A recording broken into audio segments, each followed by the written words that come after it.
All right, Psychology of Money. Go buy this book. All right, I'm gonna keep saying it. Chapter 5 study guide. Getting wealthy and staying wealthy. Let me explain to y'all how I became so wealthy. Let me tell you how I did it. I'm just kidding. All right. But I would think by a lot of standards, I would actually consider myself wealthy, just not what, probably some people imagine, right? So getting wealthy and staying wealthy. I'm a day trader, guys. I trade prop firms. I have my own personal trading account too that I swing trade. Um, but I'm gonna approach this from an angle of staying funded, right? Staying like keeping your account, not blowing your account. So that's where I'm going to take a lot of this when I say staying wealthy, okay? We need to keep our accounts. If we're going to make money, we need to keep our accounts, especially if you're prop firm trading, all right? So, chapter summary. Here we go. Housel explains, according to money and keeping money, there are two completely different skill sets. Getting wealthy requires optimism, courage, and risk taking. I got all that. I'll tell you that right now. If you need courage, I got it. All right. If you want some optimism, that's me. Like, cup overfloweth on everything. Ain't nothing broken. Everything's good. Risk taking, I'm adrenaline junkie, baby. Let's go for it. All right. Okay. See, I got all this. See, y'all watching the right video because I'm gonna teach you.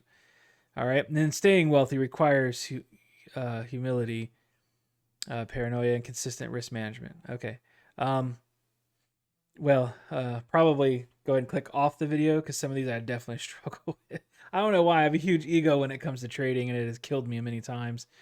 Consistent risk management, I definitely, I've improved on that a ton, but I used to have a major problem with that as well because, like, I couldn't handle a stop out. I kept having to move it out, turn $100 loss into $275 because it was like I just kept moving it away because it was like I just couldn't handle the mental strain of it getting hit.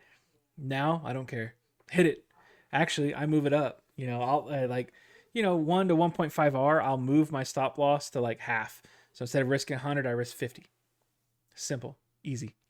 Okay, but I will let it come all the way back and hit my $50 loss, and I'll be like, well, that sucks, but I'm okay with it. All right. All right. So the biggest threat to long-term wealth is believing success is guaranteed.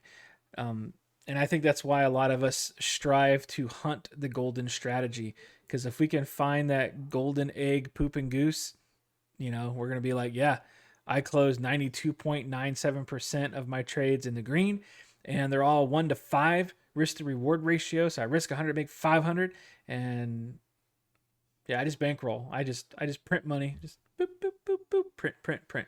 Okay, that's not realistic. Okay, success is not guaranteed in this game.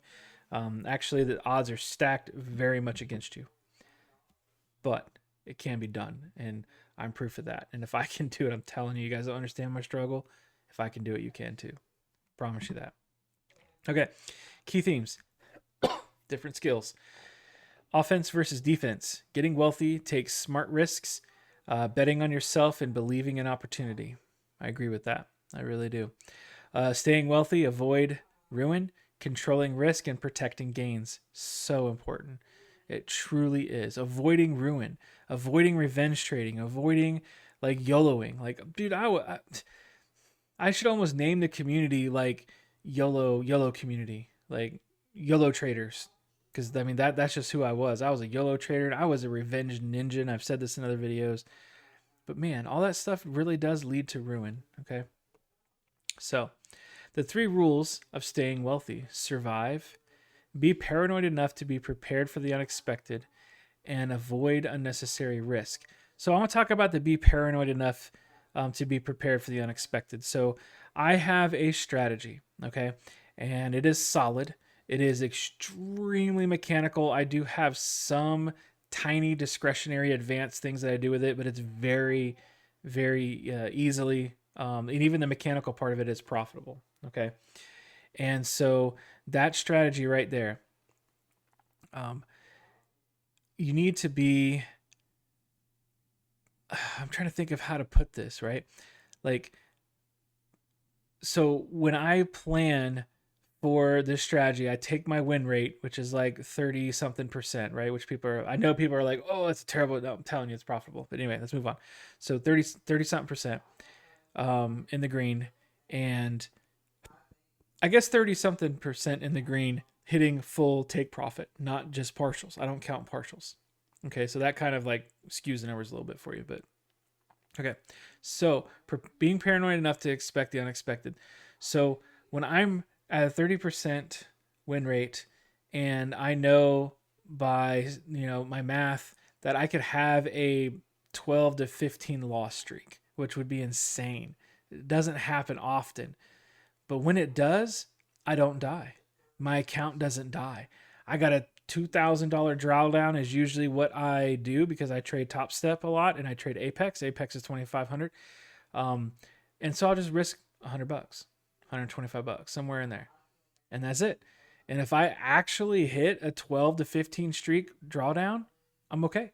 The account survives. And I've hit it. I mean, I guess I didn't hit it like that, but I hit like a 7 loss streak and then I won one and then I hit like a 6 and then I won one and then I hit like another 5 and it was like, dang, and the account's just like, it's just going down and I'm like, this is hard. And then it just went into a winning streak, which was like, and it just climbed right back up and then like surpassed where I was and made this huge jump on the graph. And I'm like, okay, all right. I told myself to believe in it and it proved it. But I had to be paranoid enough to prepare for that, that unexpected loss streak. So, and then avoid unnecessary risk and leverage. Okay. So I used to be a big leverage trader. I still do, but it would definitely be with the appropriate risk, right?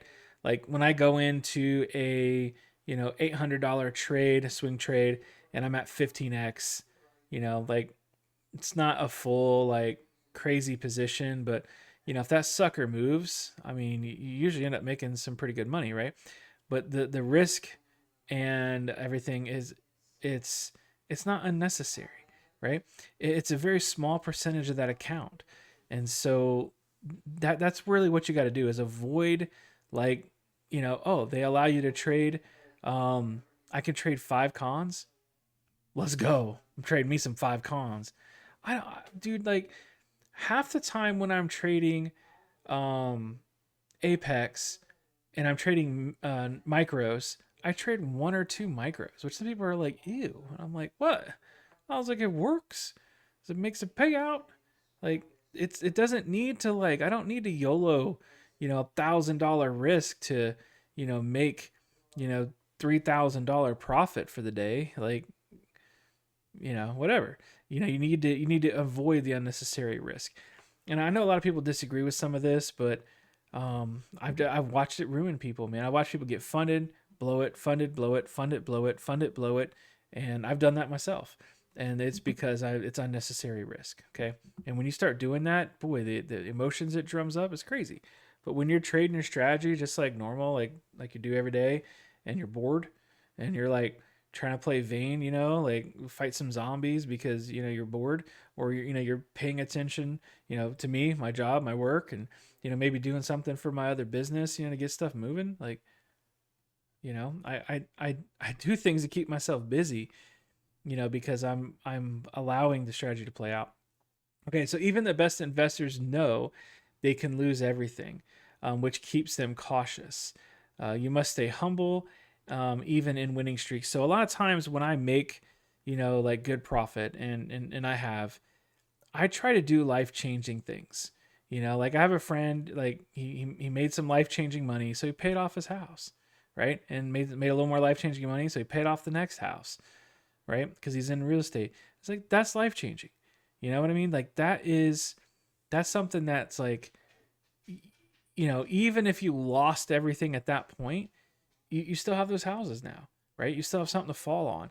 And I think that that's huge.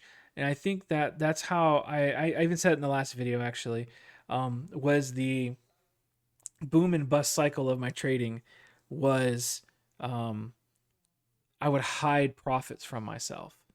And so I would constantly like pull payouts, or I would constantly move money to the side. And that was huge for me So my boom and bust cycle was actually profitable. Fear of ruin is rational. Okay. Even the best investors know they can lose everything, which keeps them cautious. You must stay humble even in winning streaks. Now, this is like a lot of people, as soon as they hit a winning streak, they're like, I'm ramping up. And I'm like, okay, okay, go easy. Go easy. And they start ramping hard, and it's just like that fall off the cliff is like crazy. And it's just like, like there's a if you stay humble during the win streaks, it really helps out, right? Like in the back of my mind when I'm in a win streak, I'm like, I know the losing streak's coming, and I'm gonna be okay with it. And what I'm gonna do is work on managing my risk.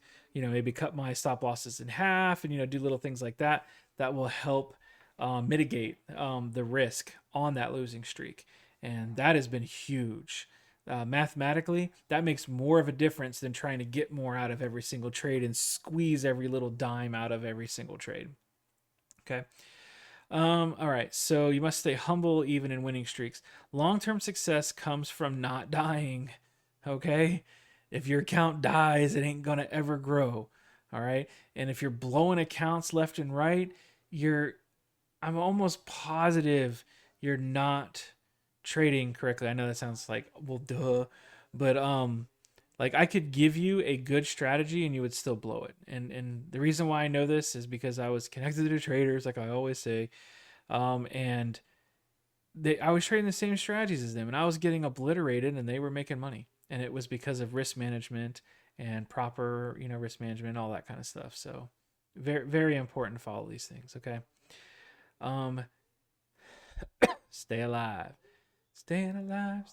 The people who last in markets aren't the boldest, they're the most resilient. I think that's something I've been learning a lot is resilience and consistency. I was a very good boom and bust trader. And there was times like I just would like, I'm not going to trade for a month. Like that last month was insane. It was an emotional roller coaster. Yeah, I made money, but dang, it totally wore me out. And, it was just like, I know I'm a adrenaline junkie and all, but man, sometimes it's just the emotional pull of the market. I'm like, forget it. Um, but with the strategies I've been doing in the past couple years, have been pretty consistent. And of course, I haven't been perfect. I'm not a perfect trader. I still make mistakes, and I've shared a lot with the community about that, and even on these videos. Um, but resilience, just being resilient, being willing to accept your L's and take them right on the face. Just take your L's. So let's get into some core quotes. Getting wealthy requires risk taking, being optimistic, and putting yourself out there. But staying wealthy requires the opposite, humility and fear. Okay. So you need a balance here. And one of the things I want to talk about is getting wealthy does require taking risk. Okay. I do believe that, if you're up 10, 12K in an account and your strategy and you're comfortable and you understand your numbers, that you shouldn't be risking $100 anymore, right? When I get to those kind of numbers, I start to push higher. I start to like, I'm going to risk $300, $400. And they're like, well, that's not a whole lot. Well, if $100 risk got me to that point, then I'm going to move 3 times faster at a $300 risk. But you have to know your strategy, and you have to know you, and you have to know if you're mentally prepared to lose $300, right? Because a lot of people put risk on the table and they're not willing to accept it. And when that risk gets snatched by the dealer, they get all upset and they're like, where'd my $100 go? Where'd my $300 go? Like, I need to earn this back. And, they just go right into another trade because they need that money back. And it's like, well, then that wasn't a true risk. Because if you're risking 300, you should be able to throw it into a fire and be like, whatever. Like that's the attitude you got to have. I usually visualize a loss and visualize the win. So that way I'm good with either one. Most of the time that works. Okay. Sometimes I'm visualizing the loss and I'm like, I ain't gonna lose.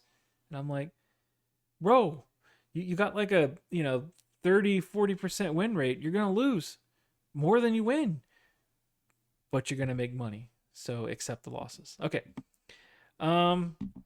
So humility and fear is important. A certain level of fear, not the kind of fear that keeps you on track, not fear of missing out and that kind of fear, right?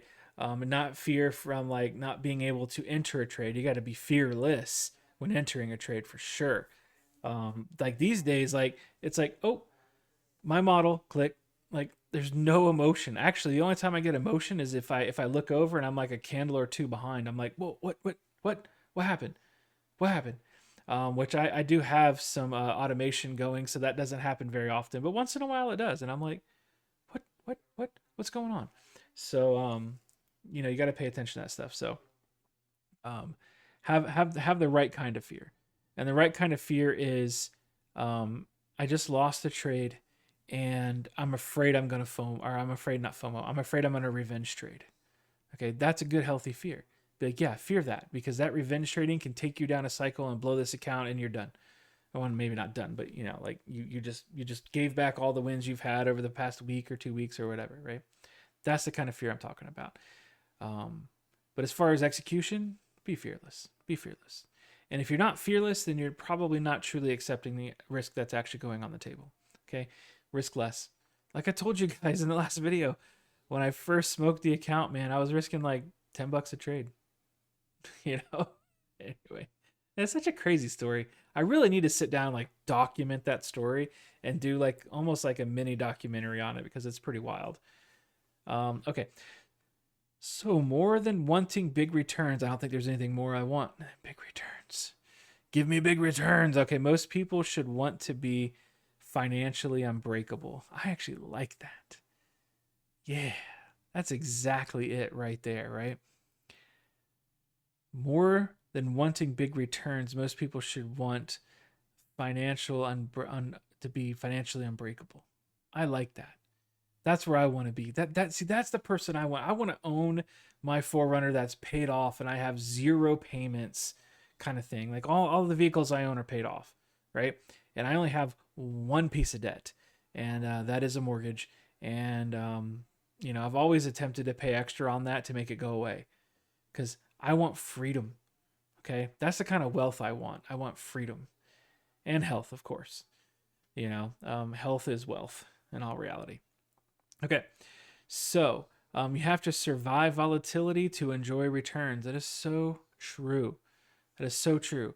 I posted a chart of mine, and for the first 160 trades, it was like a run up to like 2 grand, and then it like slowly tapered off to like almost zero, and then it ran to like 14 grand, 16 grand, and like from 160 trades to like 490.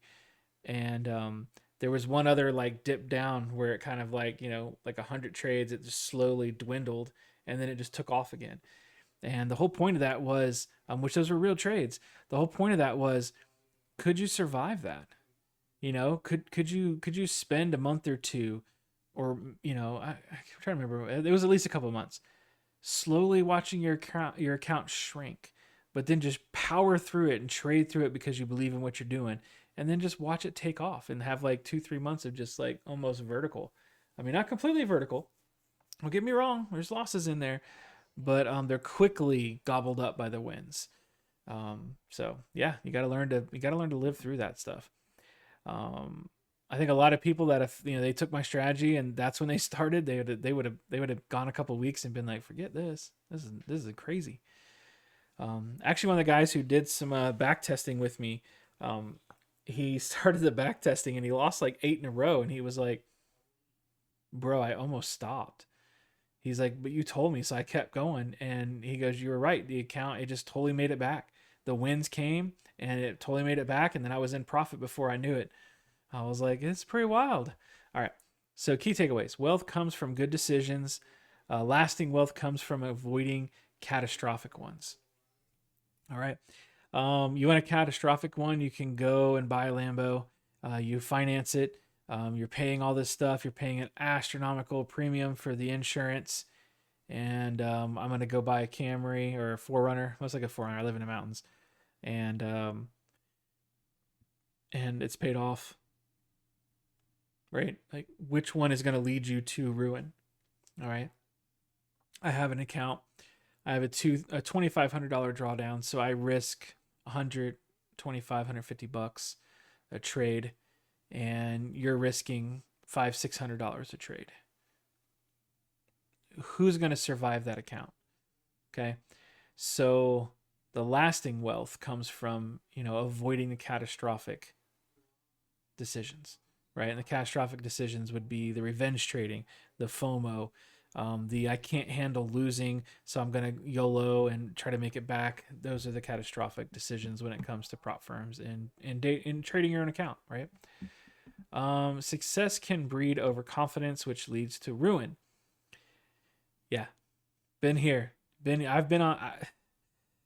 I had a strategy that just worked in a bull market, and the whole bull market, it was like felt like Michael Jordan, literally just I couldn't lose. I couldn't lose. And then that market tipped and that strategy didn't work so well. And I mean, yeah, I was able to move profits and protect them, but all of a sudden I was just overconfident because I'm like, I'm not going to get this wrong. Ain't no way I'm getting this wrong. I'm too good. Yeah, I learned real quick. Okay. So best investors think in decades, not in days or weeks. Okay. If you're trading prop firms, you're probably not going to think in decades. All right. But you definitely should be thinking in months. All right. 2, 3, 4 months, 6 months, a year. Okay. Not days. Weeks ish. Okay. If you have a bad week, you have a bad week. Sometimes there's a bad month. So you got to think more long term. Okay. True financial freedom equals being unbreakable. I really like that. Okay. Reflection questions. Okay. Does your strategy style help you get wealthy or stay wealthy? Does it? Either or? No. Okay. Does overconfidence show up in your trading? It's hard for me to say that right now because my current strategy loses so much that I'm just constantly reminded. I get L's all the time now, but the W's are way bigger. And when they stack, they stack. Okay. If I get 3 wins in a row, it's 9R. I can take 9 losses and I'll be at break even. Like, that's pretty crazy. Okay. What rules could make you financially unbreakable? I mean, I could win at winning lotto or something. Like, I don't know. Um, so I know a lot of this applies to the book and applies to finances, which you totally should. But really thinking about, making rules wrapped around my prop firm, like I have an entire system that is completely replicable, followable, and it's not difficult. And there's very little to absolutely no discretion. And it's profitable. And it's all, built on rules. And they're not too hard, actually. They're not crazy rules. So, yeah. And that's helped me become financially unbreakable. What breaks me sometimes is my personal life, like things I've been dealing with my health, or I had a stressful time with my job. That was very difficult, and that's where I just had to learn to just step away and be like, I'm not trading right now. I'm not prop firm trading. I'm still swing trading and investing and doing that stuff, but I must take a step back because I have to focus elsewhere. Um, but those are rules that I've made, that helped me because I had a situation at work one time that I really went back to the market to get a W so I would feel better because it was one of those days at work, you know what I'm saying? And I knew if I got a W, I knew that would improve my mood. And I smoked an account. I smoked a funded account. Yet again, another account that I had pulled payouts on, was happy, was making money, and it should just kept going. But I went in there for a nice big W to help me feel better. It didn't give me my W. It just like back slapped me with this huge L with like shaving cream all over it and lemon juice. It burned my eyes. It hit my face. It was terrible. But that broke my rules. Okay. So create your rules and then follow them. Like for real. For real, for real. Okay. Here we go. What risks are you taking right now that you don't need to? Okay. You don't need to revenge trade. You don't need to YOLO all 5 cons. on micros and or I mean minis. You don't need to YOLO all 5 minis on a $50,000 combine. Like, come on, these are risks you don't need to take. Okay. Now, if you're OSOCing or something, sure. All right. If you're, doing a one move, that you're like, oh, I'm either going to get this account funded or I'm going to blow. Okay, fine. All right. I get that. All right. If you're doing like a super scalp session, but that would be following rules. That would be following a plan. Those are things that I have done and sometimes I still do for that kind of plan. But, you got to be careful with that stuff because you can create some real bad habits real fast. Okay. So let's talk about some risk limits. Setting a mass loss rule to protect long term, -5 losses in a day, which seems like a lot, but that's what the math says with my little strat. And if I take 5 losses, I'm done. Usually, if I take a win, I'm out. If I take a full R, that's a full R win. Not if I trail a little bit and I take that, and yes, technically it's a W, but I don't count that unless I hit a full 3R plus. That's when I stop. I'm done for the day. Okay. All right. So after big wins, reduce risk instead of increasing it. I definitely agree with that. Okay. Build a system that works even during losing streaks. I think this is risk management right here for me, for sure. All right. So if I hit like 1 or 2R, I will at least cut my risk in half. And then sometimes I'll go a little bit below break even. I hate touching break even because how many trades come down and just like wick your break even and then go. So I usually don't do that. I usually either move it on up into 1R plus take profit zones, or I leave it at the half or half of a half. So I'd be risking 25. So if I would like $25 instead of 100, right? Because if I lose $25, who cares? Like that, like I just took one on my losses and I made $75 with it. Like that's kind of how I look at it with the math. Okay. All right. So let's do a mini exercise here. We're going to do some exercises, some push-ups, and we're going to write a list of 5 behaviors that help you stay wealthy. Consistent stops, fixed risk, patience, things like that, right? Sticking to your plan, stop strategy hopping, get off of YouTube. Don't watch none of these gurus. Okay, just delete my channel as well and focus. All right, I'm just kidding. Hopefully, there's a few of them that you can follow that resonate with you, but just stop strategy hopping is what I'm trying to say. Okay, then write 5 behaviors that sabotage: revenge trading, double sizing, gambling. I've never gambled. I don't know what you're talking about. Get out of here. All right. And then compare and reform your rules. All right. So a lot of people build in rules that are not okay. So I worked on an algorithmic team for quite a while and a number of years. And a lot of people were like, 5% risk is okay. And I'm like, what? Okay. So you hit a 5 loss streak, which is pretty normal in day trading. You're down 25% on your account. I'm like, holy cow. Not this guy. Not this guy. Right? And they would program that in. And I'm like, you guys are crazy. Right? So you have to really pay attention to your rules and reform them into something that can help you stay wealthy, can stay funded, and that you can be consistent with. Okay. All right. So becoming wealthy is one game. Staying wealthy is completely different game. Okay. Build on humility, caution, and survival. Really like that. Okay. I play Vayne, I play Minecraft and Everwin and a bunch of goofy stuff like that. I like it. It's all survival based games. All right. I'm talking like I'm a gamer. I play like 2-3 hours a month, if that. Okay, because I run multiple businesses and have a full-time job, and I'm a full-time trader as well. So there you go. Okay, I don't have a lot of time for games. When I do, I like the survival ones. So I need to adopt that, like put that mindset into my day trading. How do I survive? If you can learn to survive, like once you've held a funded account for like months and months and months and months and months and months, you're like, dang, yeah, I learned to survive, baby. Look at these payouts. Okay, but when you like get funded, get a payout, blow it. Okay, you get funded, blow it. You get funded, maybe get a payout, and then blow it. Like that gets really frustrating.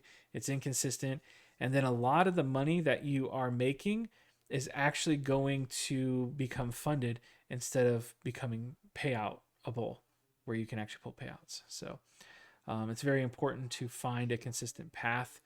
Um, I mean, yeah, you have to get used to, in my opinion, you have to get used to blowing accounts here and there. Um, it just happens. I'm not to the point where it's like I don't blow accounts like all the time, but it happens. I'm just always like very survival minded. Like, let me get some payouts out of this sucker. Let me get. My biggest thing is I don't want this to be a hobby that costs money. I want it to be a actual stream of income, and that's what I want. All right. So that is chapter 5. If you've made it this far in the video, hooray, clap for you, hurrah, comment down below.